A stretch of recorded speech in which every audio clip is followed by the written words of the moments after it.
हर साल लाखों बच्चे नीट देते हैं। सपना सिर्फ एक एमबीबीएस की सीट। लेकिन क्या कभी आपने सोचा है, एक ही परीक्षा से गवर्नमेंट और प्राइवेट दोनों कॉलेज में दाखिला क्यों होता है? क्या दोनों बराबर हैं? क्या दोनों के रिसोर्सेस, फीस और एक्सपोजर एक जैसा है? अगर नहीं, तो फिर क्या नीट के दो अलग अलग एग्जाम नहीं होना चाहिए? एक गवर्नमेंट मेडिकल कॉलेजेस के लिए केवल और दूसरा प्राइवेट मेडिकल कॉलेजेस के लिए। आज इस वीडियो में हम बात करेंगे एक ऐसे सवाल की जो देश के हर मेडिकल एस्पिरेंट के दिल में है, कभी कभी दिमाग में आता है, लेकिन कोई जोर से नहीं पूछता इसके बारे में। देखो, नीट का मकसद था कि सभी मेडिकल एडमिशंस को एक समान प्लेटफॉर्म देना। ट्रांसपेरेंसी, मेरिट, इक्वलिटी, यही स्लोगन थे ना इसके। इन्हीं पैरामीटर पर बना था नीट। लेकिन ग्राउंड रियलिटी कुछ और है। गवर्नमेंट मेडिकल कॉलेज में 60,000 से लेकर 1 लाख रुपए साल फीस है, जबकि प्राइवेट मेडिकल कॉलेज में फीस 20 लाख से लेकर 30 लाख रुपए साल है।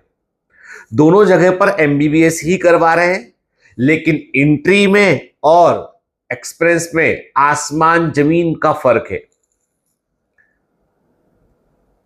क्या ये जस्टिस है या सिर्फ एक इल्यूजन है, इल्यूजन ऑफ इक्वलिटी?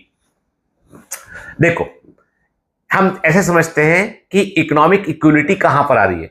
एक गरीब किसान का बेटा नीट में सपोज 550 नंबर लाया, 25 की बात कर ले हैं, या सब 500 नंबर आया, वो सिलेक्शन के पास के नंबर लाकर भी यदि गवर्नमेंट सीट ना मिले तो बेचारा 1 साल के लिए, मतलब वो उसे ड्रॉप लेना पड़ता, कोई दूसरा विकल्प है जिसको ड्रॉप ही उसे लेना पड़ेगा। लेकिन एक अमीर फैमिली का बच्चा 300 नंबर लेके आया तो उसे प्राइवेट मेडिकल कॉलेज में, क्योंकि वो अमीर परिवार से, वो एमबीबीएस करना शुरू कर देता है। तो वो जिस बच्चे के नंबर ज्यादा थे, जो गवर्नमेंट कॉलेज में सिलेक्शन से बिल्कुल बॉर्डर पर रह गया, नंबर ज्यादा थे, रैंक ऊपर थी, लेकिन वो एमबीबीएस नहीं कर पा रहा है क्योंकि पैसे नहीं उसके पास। और जो जो जो बच्चा अमीर परिवार का था, उसकी रैंक पीछे थी, लेकिन वो एमबीबीएस कर पा रहा है, 1 साल आगे निकल गया। क्या ये बराबरी है? सिस्टम कहता है एग्जाम तो सबके लिए समान है, पर असमानता शुरू होती है रिजल्ट के बाद। एजुकेशन का सपना तब लग्जरी बन जाता है जब एक मिडिल क्लास परिवार एडमिशन लेटर देखकर पूछे कि, मतलब काउंसलिंग के दौरान पूछे, वो कितना डोनेशन लगेगा, कितना फीस लगेगा, क्या हम अफोर्ड कर पाएंगे, क्या घर गिरवी रखना पड़ेगा, जमीन बेचनी पड़ेगी, क्या करना पड़ेगा, क्या बैंक से लोन लेना पड़ेगा। अगर ऐसे हालात में एक अलग नीट सिर्फ प्राइवेट मेडिकल कॉलेजेस के लिए हो तो क्या इससे एक जस्टिस नहीं होगा? आप सोचेंगे कैसे? देखो, गवर्नमेंट मेडिकल कॉलेजेस में एडमिशन सिर्फ मेरिट से होता है, कोई तरीका नहीं दूसरा, सिर्फ मेरिट। प्राइवेट मेडिकल कॉलेजेस में एडमिशन मेरिट के अलावा मनी से होता है। मेरिट और मनी दोनों डिसाइड करते हैं कि आप जाएंगे या नहीं जाएंगे एमबीबीएस करने के लिए।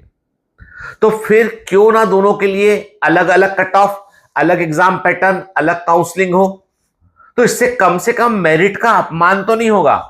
जिस बच्चे के नंबर गवर्नमेंट कॉलेज में पहुंचने के बिल्कुल पास थे लेकिन मिल नहीं पाया कॉलेज, वो उदास है क्योंकि उससे नीचे वाले प्राइवेट कॉलेज लेके एमबीबीएस कर रहे हैं।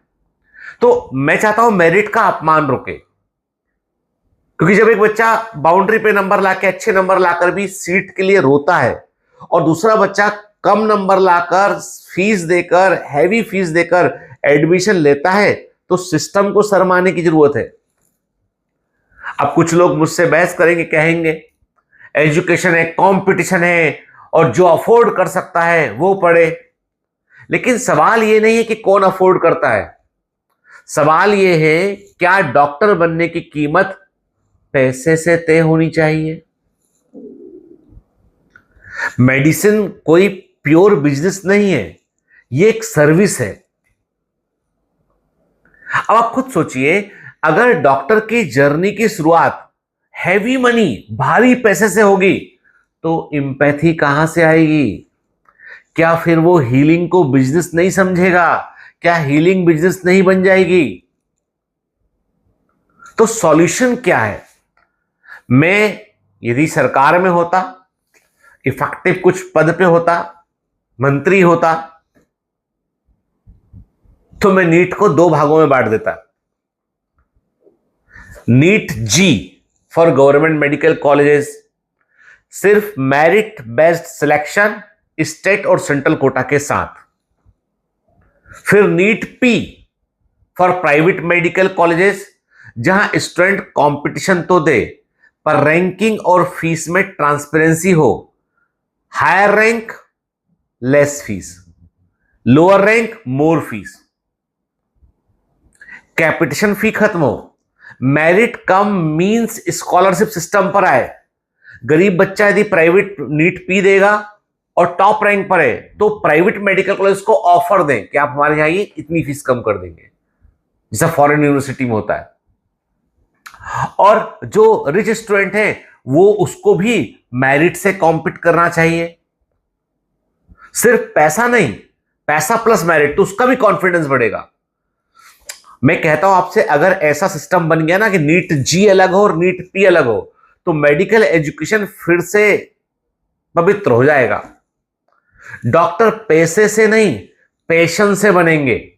टैलेंटेड बच्चे के, जो नीट पी में बच्चा मेरिट में आएगा, उस नीट पी वाले बच्चे, टैलेंटेड बच्चे के लिए प्राइवेट मेडिकल कॉलेज वाउच करेंगे कि भाई हम तुमको इतनी फीस कम कर, तो उससे गरीब परिवार के बच्चे को भी मौका मिलेगा। तो डॉक्टर पैसे से नहीं, पैशन से बनेंगे और देश को वो टैलेंट मिलेगा जो सिस्टम से नहीं, सिंसियरिटी से निकलता है। एआई टेक्नोलॉजी, रोबोटिक्स, ये सब डॉक्टर को रिप्लेस नहीं करेंगे, पर अगर मेडिकल एजुकेशन खुद अनफेयर रहा तो डॉक्टर्स की डिग्निटी जरूर रिप्लेस हो जाएगी, सम्मान नहीं बचेगा समाज में।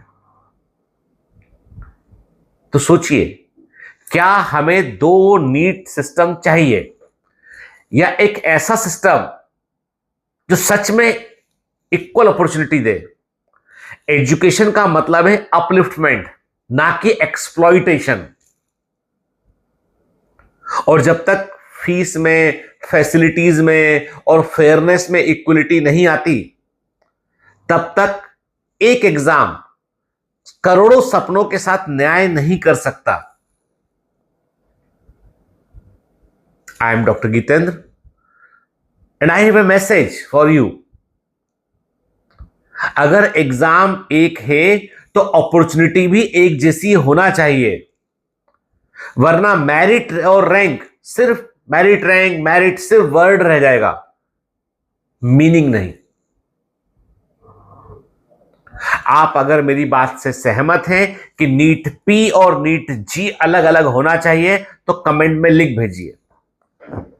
सरकार को हम एक पिटीशन लगाते हैं, सरकार को हम एक पब्लिक पिटीशन लगाते हैं और हम सरकार को बोलते हैं कि प्राइवेट मेडिकल कॉलेज का एग्जाम अलग कीजिए, गवर्नमेंट मेडिकल कॉलेज का एग्जाम अलग कीजिए। भले ही एक सिंगल एग्जाम सिलेक्शन लेते हो, पर नीट जी अलग हो और नीट पी अलग हो। क्या आप मेरे विचार से सहमत हैं? एकदम आउट ऑफ द बॉक्स विचार दिया मैंने। ये सहमत हैं तो कमेंट में लिख भेजिए। और यदि आप असहमत हैं, आप बोलते हैं कि सर आप गलत बोल रहे हो, you are wrong, please express, लिखिए ना। हो सकता है बेटा कि आप मुझे कुछ इनलाइटन करें इसके लिए, है ना। We are discussing a big change, हम डिस्कस कर रहे हैं एक चीज को, ठीक है ना।